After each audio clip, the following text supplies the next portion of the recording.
The coffee mug was still warm in my hand when my phone lit up on the kitchen counter. I almost didn't check it. I was already running 7 minutes behind, and my brother had texted twice that afternoon reminding me about the dinner, adding little details each time that he'd made my favorite, that the lake was beautiful this time of year, that it would be good for the family to finally be together again. I had spent 20 minutes standing in front of my closet trying to decide what to wear to a reconciliation dinner at a house I had grown up in. That felt absurd. But grief does that to you. It makes you negotiate with people you shouldn't. I picked up the phone expecting a reminder from my dentist or a newsletter I'd forgotten to unsubscribe from. It was from my father's accountant, Martin Chu, a man I had met exactly 4 times in my life, twice at estate planning meetings after my father was diagnosed, once at the funeral, and once when he mailed me a copy of the will. He was not someone who texted me on a Thursday evening, "Claire, do not go to the lake house tonight. I need you to call me right now. This is urgent." I set the mug down. My brother sent a text 3 seconds later, like a reflex. "Hey, are you on the road yet? Tyler keeps asking about you." Tyler, my nephew, 14 years old, all elbows in baseball caps, the one person in my brother's house who looked at me like I was still a real person and not a problem to be managed. Of course he used Tyler's name. I called Martin. He answered on the first ring. His voice was the kind of careful that people use when they are trying not to sound frightened and failing. He said, "Claire, I need you to listen to me and I need you to not panic because what I'm about to tell you is going to feel like the ground shifting under your feet and I need you to stay standing." I sat down on the kitchen floor. I don't know why. My legs just decided the floor was the right place to be. Martin had discovered it 3 days earlier while doing the final reconciliation on my father's estate accounts. There was a payment, $4,600, routed through a shell company to a psychiatric consulting firm in Phoenix that had no website, no reviews, no registered address beyond a P.O. box. He'd flagged it as suspicious and kept pulling the thread. The payment had been authorized on an account that my brother had been given limited access to 6 months ago, specifically to cover estate maintenance costs, property taxes, utilities, reasonable things. He had not used it for reasonable things. Martin had a contact at a firm that specialized in estate fraud. That contact had seen this pattern before. The consulting firm was a front. They didn't consult. They facilitated. For the right price, they connected people to doctors willing to sign emergency psychiatric evaluations, to patient transport services willing to work without hospital authorization, to facilities willing to accept involuntary admissions on paperwork that would later, quietly, be questioned but not before the relevant deadline had passed. My father's estate transfer date was 11 days away. On that date, the primary asset, the family manufacturing business my grandfather had built, which my father had grown into something worth just over $8 million, would transfer from the estate into my name. My father's will had been specific about this. He had left my brother the lake house, the investment accounts, the car collection. He had left me the company. My brother had contested the will for 8 months. He had lost. He had decided to try something else. I sat on that kitchen floor for a long time after Martin stopped talking. The refrigerator hummed. A car passed outside. My coffee went cold on the counter. And then, like a light turning on in a room I had been stumbling through in the dark for 2 years, everything made sense. I had thought I was falling apart. That was the story I had been living inside of, the story my brother had built around me so carefully that I had moved into it like it was my own home. It had started small. The documents I was certain I had signed that somehow were never received. The voicemails I left for the estate attorney that he claimed never came through. The meeting I drove 40 minutes to attend that had apparently been rescheduled and I was the only one who hadn't gotten the update. Each time, my brother was there. Patient, sighing slightly, doing that thing with his face where the concern looked almost real. "Claire," the way he said my name, like it was a diagnosis. "You've been under so much stress. Ever since Dad got sick. I'm worried about you. We all are." I had believed him. I had gone to a therapist, which was fine. Therapy is good, but I went because I thought I was the problem. I had increased my antidepressant dosage because I thought I was losing my grip on reality. I had apologized to people I had not wronged, backed down from positions I had been right about, second-guessed memories I knew were accurate. He had spent 2 years softening the ground, making sure that if he needed to tell a room full of people that his sister was unstable, unwell, unable to manage a company or an estate or her own life, there would be a trail of evidence to support it. Every forgotten appointment was a breadcrumb. Every moment of confusion he had engineered was a data point. He had been building a file on me without my knowledge, using my own life as the raw material. Sitting on that kitchen floor, I felt something shift inside me. Not rage, not yet. Something colder and more useful. Clarity. The kind that doesn't shake. I called Martin back. I told him I was going to the lake house. The silence on his end lasted long enough that I thought the call had dropped. Then he said, "Claire, that is the opposite of what I just told you to do." "I know," I said. "But if I don't go tonight, this doesn't end. He'll try again. At my apartment, at the office, at the estate attorney's next meeting. He's already done 2 years of groundwork. He won't stop because I didn't show up to one dinner. I need to end this while he thinks he's in control." Another silence. Then Martin said, "What do you need from me?" I told him. My first stop was urgent care. Not because I was sick, but because I needed proof that I wasn't. I paid out of pocket for a full panel blood work, cognitive screening, a written evaluation by the attending physician stating that I was alert, oriented, and showed no signs of psychiatric disturbance. The doctor looked at me a little strangely when I explained what I needed it for, but she had clearly heard stranger things. The timestamp on the paperwork read 7:14 p.m. In the car, I called my college roommate, Dana, who had gone to law school and now worked in civil litigation. I explained the situation in about 90 seconds. She said, "Okay, what do you need?" I told her. She said, "I'll be there in 2 hours," and hung up. Then I sat in the parking lot and called the one number I had been putting off. My sister-in-law answered on the second ring. "Renee?" Married to my brother for 11 years, mother of Tyler, a woman who had spent the last 2 years looking at me with an expression I had always read as pity, but was beginning to understand was something else entirely. Guilt has a specific texture. I had just never known what I was looking at. "Renee," I said. "I know." The silence on her end was different from Martin's. It was the silence of someone who has been waiting for a specific sentence for a long time. "I know about the consulting firm," I said. "I know about the doctor he hired. I know about the transfer date. And I'm coming tonight, but I need your help." Her voice, when it came, was barely above a whisper. She said, "I told him not to do this. I told him over and over. He said it would be fine. He said you'd never figure it out." I said, "Is Tyler safe?" She said, "Yes. He doesn't know anything. He just thinks it's a family dinner." "Good," I said. "I need Tyler to stay upstairs after dinner starts. Can you make that happen?" She didn't hesitate. "Yes. I also need you to find the decanter my brother will have set out in the living room, the one he's planning to offer me a drink from when I arrive. I need you to take it to the kitchen sink and pour it out and refill it with whatever you have that looks similar. Ginger ale, apple juice, I don't care. And I need you to do it before I get there." Renee was quiet for a moment. Then she said, "The doctor brought a bag. It's in the guest room closet." "That's fine," I said. "Leave it there." "I need to know something," she said. "If I do this, if I help you, what happens to my family?"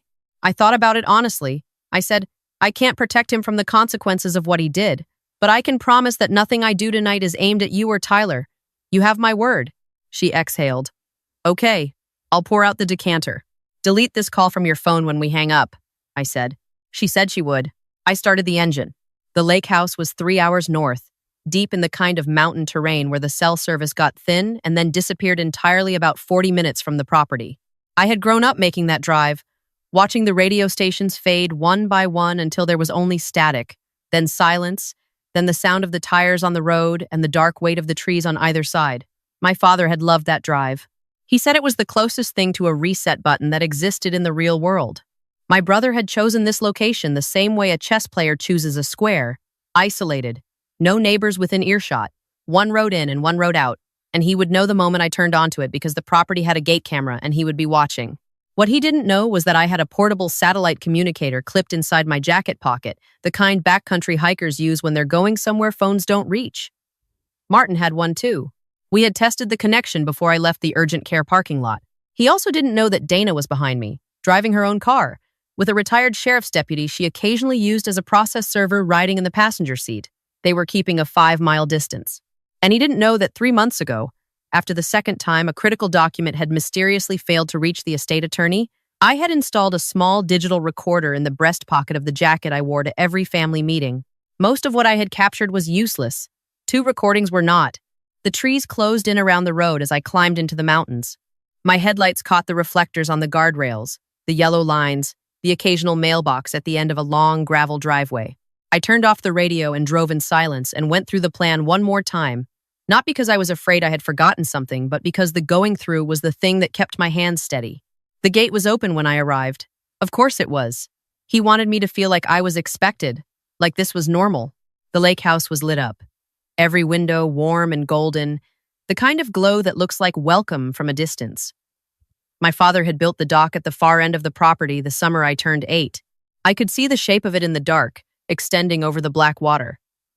I sat in the car for 30 seconds with the engine off, watching the front door. My brother opened it before I got halfway up the path. He was wearing the cable knit sweater my father had given him 3 Christmases ago. That was deliberate. He was very good at deliberate things. "Claire," he said, opening his arms. "You made it." I was starting to worry. "The drive was fine," I said. I let him hug me. Over his shoulder, I saw the living room, the fireplace, the leather furniture, the side table with the decanter sitting on it, the liquid inside catching the firelight. It looked like the bourbon my father used to keep. Not bourbon. Renee appeared from the kitchen. Her face was composed in a way that must have cost her something. She said it was good to see me, and I told her the same, and she disappeared back through the kitchen door. Good. My brother guided me to the couch with one hand at the small of my back. Familiar, warm, completely calculated. There was a third person in the room, standing near the bookcase, pretending to look at the titles on the spines. A man I had never met, maybe 50, with the kind of nondescript professional bearing that could mean doctor or insurance adjuster or regional sales manager. He turned when we came in, and his eyes moved over me in a way that had nothing to do with social pleasantry. "This is Dr. Farrow," my brother said. "An old friend. He happened to be staying at the inn in town this week, so I invited him to join us. I hope that's okay." "Of course," I said, and smiled at Dr. Farrow with all the warmth I would give someone I was completely unsuspicious of. He shook my hand and said he'd heard a lot about me, and I said I was sure he had. We sat. My brother poured from the decanter without asking 2 glasses, one for me, one for himself. He handed me mine, and I held it and looked at the fireplace and told him the drive had been beautiful, the trees, the dark, how I had forgotten how much I missed it up here. He was watching my hands, waiting for me to drink. "I want to talk about things," I said, "before we eat." I set the glass down on the coffee table beside me and pulled my knees together and looked at him with the expression I had practiced. Uncertain, tired, grateful to have someone to lean on. "You've been so patient with me," I said. With all of I gestured vaguely everything. "I feel like I've been such a mess since Dad died. I don't know how you've handled it. I don't know how you've been so steady." His face arranged itself into something gentle. "Claire," he said, "that's what family is for." "I've been forgetting things," I said. I looked at my lap. More than before. Last week I showed up to a meeting on the wrong day. I couldn't find my keys for an hour, and they were in the refrigerator. I know something is wrong with me. I can feel it. Dr. Farrow leaned forward in his chair. His voice, when he spoke, was professionally modulated, warm, empty. He said that what I was describing sounded like it could be a stress response, that grief often manifested in cognitive ways, that there were very good options available now, that no one should have to manage something like that alone. My brother put his hand over mine on the armrest. He said, "I've been so worried. We all have. I think you need real help, Claire. Not just therapy. Real help. I want to make sure you're taken care of. That's all I've ever wanted." I looked at him. He looked back at me. His hand was warm and steady on mine, and he believed, at that moment, that he was 12 minutes from the end of a plan 2 years in the making. I said, "I know." And then I picked up the glass and drank. Dr. Farrow's eyes sharpened. My brother checked his watch, a gesture so small and reflexive he probably didn't know he'd done it. Renee had come to stand in the kitchen doorway. I saw her from the corner of my eye, her arms crossed over her chest, watching. The fire crackled. The house ticked with the cold. Outside, the lake was absolutely still. 2 minutes passed. My brother started to say something about dinner, something to fill the silence. His voice slightly elevated with anticipation. Dr. Farrow kept watching me with the patient focus of someone waiting for a mechanism to engage. 3 minutes. I set the glass down. I looked at my brother. He was already starting to look confused, the calculation running behind his eyes, checking and rechecking. "She should be. Why isn't she?" I said, "The drink was good. Apple juice?" He went very still. "Ginger ale, actually," I said. Renee told me. "She poured out your other mixture about an hour before I arrived." His hand lifted off mine. The warmth in his face drained downward like water. I reached into my jacket pocket and placed the satellite communicator on the coffee table. The green indicator light was solid and steady. I said, "Martin Chu and my attorney are receiving a live audio feed right now. So is the deputy sheriff currently parked at the end of your access road?"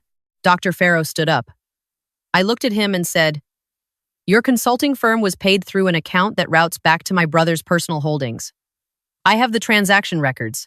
I have a time-stamped evaluation from an urgent care physician made 3 hours ago certifying that I am lucid, unimpaired, and cognitively intact. I have documentation of the Phoenix P.O. box. And if you reach into that bag in the guest room closet, your fingerprints will be on whatever is in it." He looked at my brother. My brother was staring at me with an expression I had never seen on him before. Not anger. Something closer to the feeling of stepping onto ice that wasn't solid. I pulled out the printed account records Martin had sent me and set them on the table. I pulled out the urgent care evaluation and laid it beside them. I reached into my other pocket and took out a small digital recorder and set it on top of everything else. "This has recordings," I said, "from the last 3 months. There are 2 that are particularly relevant. One from the meeting in February where you told the estate attorney that I had called and said I couldn't attend, when in fact you had sent the cancellation email from an account you had created with 1 letter different from mine. One from the conversation in March where you told me, and I quote, 'Claire, I just don't think you're well enough to run a company. I think Dad would agree if he could see you now.' My father had been dead for 6 weeks at that point. The fire was still going. The house was still warm. Everything looked exactly the same as it had 3 minutes ago. I said, 'I want you to think very carefully about what you do next.' My brother turned to Dr. Farrow and said his name in a low, hard voice, like he was trying to call someone back from a ledge. Doctor. Farrow picked up his bag from beside the chair and walked to the front door without a word. He was a practical man. He had not built a career doing what he did by being loyal. My brother watched him go. Then he turned back to me, and for a moment I saw it, the version of him that existed underneath the cable-knit sweater and the careful voice, the one that had spent 2 years methodically dismantling my confidence and my credibility, the one that had looked at our father's life's work and decided it was his, by right of wanting it more. He said, "You can't prove any of this rises to a criminal standard." I said, "I'm not trying to prove anything tonight. Tonight I am telling you what I have. The proving happens later, in the proceedings that Martin and my attorney are already initiating based on the financial records from the estate account. What I am offering you, right now, in this room, is the opportunity to make a decision about how the next part of your life goes." He was quiet. The logs shifted in the fireplace. I said, "The company transfers in 11 days. That is not changing. What happens to you after that depends on choices you make between now and then. Martin has already filed a report with the estate court. The fraudulent account activity is documented. Dr. Farrow is going to have a very difficult professional future regardless of what you do, because the evidence of his involvement is already in the hands of the licensing board. The question is whether your involvement escalates from civil fraud to criminal conspiracy." Tyler appeared at the top of the stairs in his sweatshirt and socks. He looked down at the room, the documents on the table, the displaced atmosphere, his father standing with his arms at his sides. His mother crossed to the foot of the stairs and told him quietly to go back to bed, and he looked at me for a moment, and I tried to make my face say that things were going to be okay. He went back to his room. My brother sat down heavily on the far end of the couch. He looked older than he had 20 minutes ago. That happens sometimes when the scaffolding comes down. He said, "What do you want?" I said, "I want what Dad wanted. That's all I ever wanted." Dana arrived 40 minutes later with the deputy, who collected Dr. Farrow's bag from the guest room and made several calls and took statements. My brother sat at the dining room table and cooperated, which was the first genuinely intelligent choice he had made in 2 years. Renee sat beside Tyler on the couch and answered questions in a clear, careful voice, and I noticed that the deputy treated her differently after the first 10 minutes, the way people do when they understand someone is a witness and not a subject. I sat at the kitchen counter with Dana and a cup of coffee that Renee had made and watched the lake through the window. The water was black and flat and perfectly still. My father had loved that view. He used to say that still water was the universe asking you to stop moving for a minute and pay attention. I paid attention. The process took months. It always does. The estate court moved slowly, then quickly once the evidence was organized, then slowly again while various attorneys filed various responses and objections, and the machinery of consequence ground forward at its own pace. Dr. Farrow surrendered his medical license in lieu of prosecution and left the state. The Phoenix consulting firm was the subject of an investigation that is, as far as I know, still ongoing. My brother did not go to prison. His attorney negotiated something that involved significant cooperation, significant financial penalty, and a formal acknowledgement of fraudulent conduct that will follow his name in any legal record for the rest of his life. I did not fight for more than that. I had spent enough time on this particular battlefield and I was ready to leave it. Renee filed for divorce 4 months after that night. I did not have feelings about this one way or another, except that Tyler texted me when it was finalized and said, "I think things are going to be better now," and I believed him. I took over the company on the transfer date, 11 days after the lake house, standing in a conference room with Martin on one side and Dana on the other while the paperwork was signed and dated and witnessed. It was not dramatic. It was just a room with fluorescent lighting and a folding table and a pen running out of ink halfway through my signature. My father had spent 30 years building something from nothing. 30 years of early mornings and hard decisions and stubborn, unreasonable belief that the thing he was making mattered. He had given it to me not because I was the oldest or the loudest or the one who fought hardest for it. He had given it to me because he knew me, because he had watched me for 31 years and reached a conclusion. I understand that now in a way I didn't when I was sitting on a kitchen floor listening to an accountant tell me that my brother had tried to have me committed. The thing about gaslighting is that it works by borrowing your own voice. It takes your doubts, the ones you already had, the normal human uncertainties about whether you're capable and whether you're perceiving things correctly and whether you're worthy of the things you've been given, and it amplifies them until they're all you can hear. My brother didn't invent my self-doubt. He just learned to play it like an instrument. The night I walked into that lake house knowing exactly what was waiting for me, the thing that kept me steady wasn't anger and it wasn't certainty. It was something simpler. It was the knowledge that I had done the work, the medical evaluation, the recordings, the satellite communicator, the plan. I had done the work, and the work was real, and reality was on my side. My father used to say that the most dangerous thing you can give someone is accurate information about themselves. He meant it as a compliment that knowing who you are is a kind of power. I spent 2 years being fed inaccurate information about myself by someone who understood that if he could make me doubt my own mind, I would hand him everything without a fight. He was right about the strategy. He was wrong about me. Martin retired 6 months after everything concluded. I sent him a bottle of wine and a letter, which I know is an old-fashioned thing to do. He sent back a card that said, "Your father would be proud. He already was. I keep it on my desk." Next to the pen that ran out of ink on the day I signed the paperwork, I kept the pen too. Some things you hold on to not because they're useful, but because they're true. Because they're evidence of a moment when the fog cleared and you saw exactly where you were and what had been done to you, and you decided, without panic and without hesitation, that you were going to do something about it. I am 32 years old. I run a manufacturing company that my grandfather started with 2 machines and a lease on a warehouse in Ohio. I am not broken. I was never broken. I was just being managed by someone who was afraid of what I'd do if I figured that out. Now he knows.